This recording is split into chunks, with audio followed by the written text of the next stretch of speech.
សូមជម្រាបសួរបងប្អូនទាំងអស់គ្នាខ្ញុំបាទ Mrbunlee សូមស្វាគមន៍មកកាន់វីដេអូ review អំពី Realme GT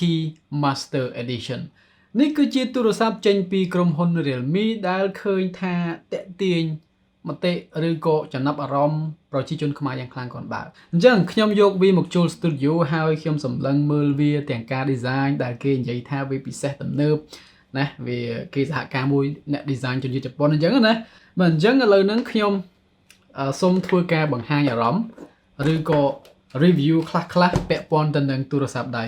Realme GT មួយនេះមុននឹងខ្ញុំចាប់ផ្ដើមចង់ប្រាប់បងប្អូនផងដែរថាវីដេអូរបស់ខ្ញុំត្រូវបានឧបត្ថម្ភដោយហាងលក់ទូរស័ព្ទដៃ Apple Gold Boy បើសិនជាបងប្អូនទាំងអស់គ្នាចង់ធ្វើការទិញទូរស័ព្ទដៃ iPhone ឬក៏ចង់ធ្វើការបង់អំលុះទូរស័ព្ទដៃ iPhone នោះបងប្អូនអាចធ្វើទៅបានជាមួយនឹង Apple Gold Boy ដែលមានទីតាំងនៅទល់មុខរង្វង់មូលវត្តសំពើមាសឬក៏នៅម្ដុំផ្លូវភ្លុះអូរស័យបើអញ្ចឹងឆែក description ខាងក្រោមដើម្បីធ្វើការស្វែងយល់បន្តអំពី Apple Gold Boy អូខេអញ្ចឹងត្រឡប់ទៅនិយាយអំពី Realme GT Master Edition នៅក្នុងប្រអប់បងប្អូនទទួលបាន case មួយនេះទូរស័ព្ទមួយគ្រាប់ហើយក៏ដូចជាសាំងសាកពួកវាបាទអញ្ចឹងសូមបើកវងកញ្ចក់បន្តិចនិយាយអំពីសាំងសាកខ្ញុំធ្លាប់បាននិយាយថាសាំងសាករបស់ Samsung គឺវាអន់ណាបាទអញ្ចឹងមែនបងប្អូនឃើញសាំងសាករបស់ Realme បាទអញ្ចឹងមើលទៅតំណង Super Premium ដឹងតែវាជាសាំងសាកដែលសាកបានល្អតែម្ដងក៏ដូចជាខ្សែសាកជាដើមយើងឃើញថាវាធំធន់ល្អមែនទែនបាទអញ្ចឹងសូមសរសើរទៅលើការផលិតសាំងសាករបស់ក្រុមហ៊ុន Realme ឬក៏ក្រុមហ៊ុនចិនផ្សេងអញ្ចឹងយើងចូលនិយាយទៅលើទូរស័ព្ទដៃនេះតែម្ដងបាទអញ្ចឹងនេះគឺជា Realme GT Master Edition មានសញ្ញេអ្នក design ទូរស័ព្ទហ្នឹងនៅខាងក្រោយនេះ Realme នៅខាងលើ logo បាទអញ្ចឹងគេថាវាស្បែកប៉ុន្តែជា feeling របស់ខ្ញុំណាជាអារម្មណ៍របស់ខ្ញុំគាត់ថាដូចជាមិនស្បែកទេវាជាជ័រលីស្បែកបាទប៉ុន្តែគាត់ថាវាថាស្បែកទៅចុះវាដូចស្បែកអញ្ចឹងខាងក្រោយនេះណាហើយ frame របស់វាសងខាងហ្នឹងគឺ plastic ទេបងប្អូនមិនមែនជាដែកអាលុយមីញ៉ូមអីទេ frame របស់វាណាប៉ុន្តែជាទូទៅការ design របស់វាស្អាតបងប្អូនណាវាប្លែកម្យ៉ាងដែរកាន់ទៅក្នុងដៃគឺស្និទ្ធបានល្អវាមិនងាយធ្លាក់ហើយក៏មិនចាប់ស្នាមម្រាមដៃផងដែរបាទអញ្ចឹងវាជាការ design មួយដូចខ្ញុំបាននិយាយអញ្ចឹងវាខុសគេណា unique ល្អហើយរូបរាងរបស់វាគឺពិតជាស្ដើងបានល្អបងប្អូនហើយនៅខាងក្រោមនេះយើងឃើញថាមានរុន 3.5 មីលីម៉ែត្រទៀតផងជាមួយនឹង speaker មួយគ្រាប់តែប៉ុណ្ណោះនៅកណ្ដាលនេះគឺជារុនសាក USB Type C សាកបានលឿនប៉ុន្តែអ្វីដែលជាចំណុចខ្សោយរបស់វាហ្នឹងគឺថាទូរស័ព្ទមួយនេះវាមាន speaker តែមួយគ្រាប់តែប៉ុណ្ណោះ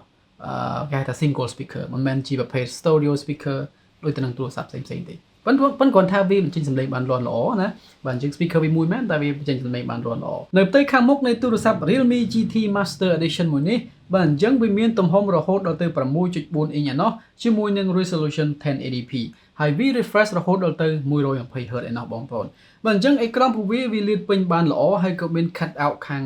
ឆ្វេងដៃមួយគ្រាប់ដាក់កាមេរ៉ាមួយគ្រាប់នៅខាងមុខនឹងផងដែរប៉ុន្តែទៅលើអេក្រង់វាទូទៅគឺវាល្អបងប្អូនណាវាប្រើបច្ចេកវិទ្យាអេក្រង់ OLED ហើយវា refresh រហូតដល់ទៅ 120Hz ឯណោះបាទអញ្ចឹងអេក្រង់នេះគឺជាអេក្រង់លឿនបង្ហាញពណ៌បានល្អហើយក៏ភ្លឺណាស់ដែររហូតដល់ទៅ 1000 nit ឯណោះចំពោះ peak brightness របស់វាអញ្ចឹងវាភ្លឺបានល្អឥឡូវខ្ញុំសូមនិយាយទៅលើម៉ាស៊ីនរបស់ Realme GT Master Edition មួយនេះឈ្មោះបងប្អូនណា Realme GT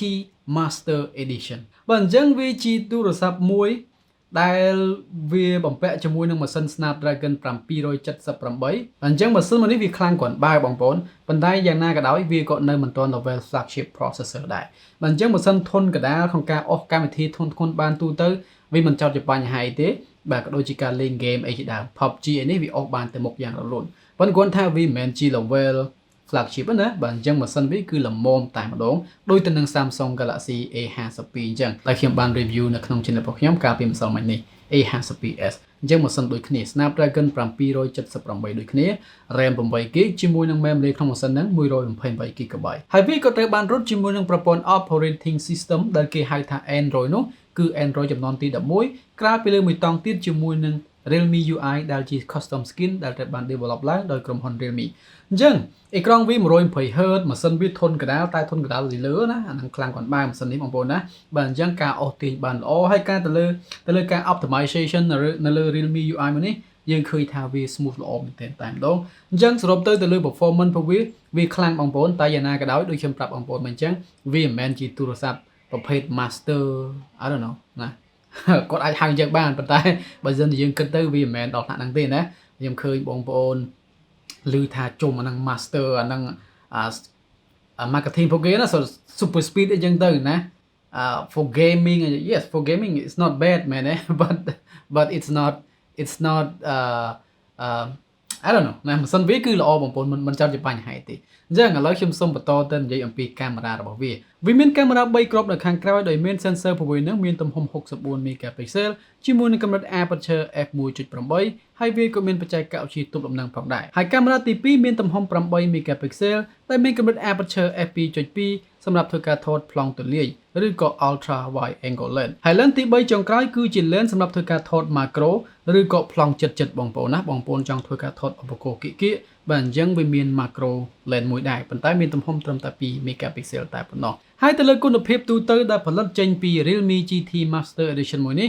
វាមកល្មមដែរបងប្អូនបាទអញ្ចឹងវាមិនមែនជាទូរស័ព្ទ flagship អីទេបាទអញ្ចឹងកាមេរ៉ាវាហ្នឹងក៏ទៅតាមនឹងដែរយើងចាយប៉ុណ្ណាយើងទទួលបានប៉ុណ្ណឹងអញ្ចឹងកាមេរ៉ាវាមកល្មមប៉ុន្តែគ្រាន់ថាសម្រាប់ខ្ញុំចង់ឲ្យវាមាន contrast ល្អជាងនេះបន្តិចបាទអញ្ចឹងខ្ញុំឃើញថារូបភាពផលិតចេញពីទូរស័ព្ទមួយនេះវា lack contrast ហើយនឹង lack saturation បន្តិចហើយបើសិនជាបងប្អូននិយាយទៅលើផ្នែកកាមេរ៉ាណាបើសិនយើងធៀបមួយ Samsung Galaxy A52 ម្សិលមិញដែលខ្ញុំបាន review A52 មានកាមេរ៉ាប្រសើរជាង Realme GT Master Edition មួយនេះហើយវាថតបានត្រឹមតែ 1080p ទេនៅកាមេរ៉ាខាងមុខបាទអញ្ចឹងអត់មាន EIS ទៀតអត់មានដំណឹងណាបាទអញ្ចឹងខាងក្រោយហ្នឹងក៏មានដំណឹងដែរជាមួយនឹង main sensor របស់វាប៉ុន្តែអត់សូវបានល្អទេហើយបានថតត្រឹមតែ lens gold មួយគត់ទៅលើ 4K តែបើសិនជាបងប្អូនដូរទៅ wide angle lens ថតអត់បាន 4K ទេទៅលើ Realme GT Master Edition មួយនេះចំពោះថ្មរបស់វាមានទំហំ 4300 mAh ហើយវាក៏ support ជាមួយនឹងបច្ចេកវិទ្យាសាកដ៏លឿនរបស់ក្រុមហ៊ុន Realme តែម្ដងរហូតដល់ទៅ65 W ឯណោះជាចំណុចលេចធ្លោរបស់វាបាទអញ្ចឹង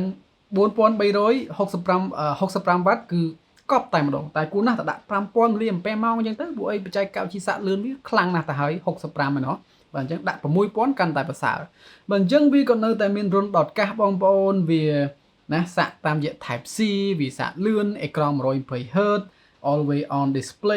display fingerprint scanner ទៀតអញ្ចឹងវាដោះសោបានល្អអេក្រង់ OLED ទៀតម៉ាស៊ីនអូខេកាមេរ៉ាអូខេអញ្ចឹងសរុបទៅតើគួរទិញវាអត់ណាតម្លៃប៉ុន្មាន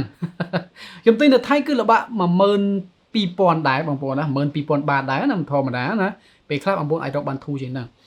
អញ្ចឹងវាល្បាក់ប្រហែលទៅនឹង Samsung Galaxy A52s ដែរកាមេរ៉ាវា Ringster បើសិនធៀបមួយ Samsung Galaxy A52s design វា unique but I like A52s better in term of design អេក្រង់វាល្អដូចគ្នាបងប្អូនណាហើយ brand ជាមួយនឹង software Samsung ល្អជាងណា One UI គឺប្រសើរជាង Realme UI in my opinion you different ណា you might think different អញ្ចឹងសរុបទៅខ្ញុំគិតថាប្រហែលជា Samsung Galaxy A52s អាចប្រសើរជាងនេះឬក៏ Poco F3 អាចជាជម្រើសប្រសើរជាង Realme GT Master Edition មួយនេះបើអញ្ចឹងនេះគឺជាបទបង្ហាញរបស់ខ្ញុំទៅលើ Realme GT Master Edition មួយនេះវាជាទូរស័ព្ទមួយល្អដែរបងប្អូនណាបើសិនជាបងប្អូនជា fan របស់ Realme បាទអញ្ចឹងវា unique ខុសគេទៅលើការ design របស់វាអេក្រង់វាល្អភ្លឺបានល្អ1000 nit peak brightness OLED 120Hz ម៉ាស៊ីនខ្លាំងគួរសមកាមេរ៉ាអូខេ speaker ring on បន្តិចបើសិនយើងធៀបជាមួយនឹង A52s តម្លៃប្រហែលគ្នាប៉ុន្តែ A52s មាន speaker 2នៅមានរុនអាកាសដូចគ្នាដដែលធៀបដដែលអូខេបាទអញ្ចឹងអរគុណណាស់សម្រាប់ការទស្សនាពេលនេះខ្ញុំបាទប៊ុនលីសូមគិតជម្រាបលាបងប្អូនប៉ុណ្ណឹងសិនបាយ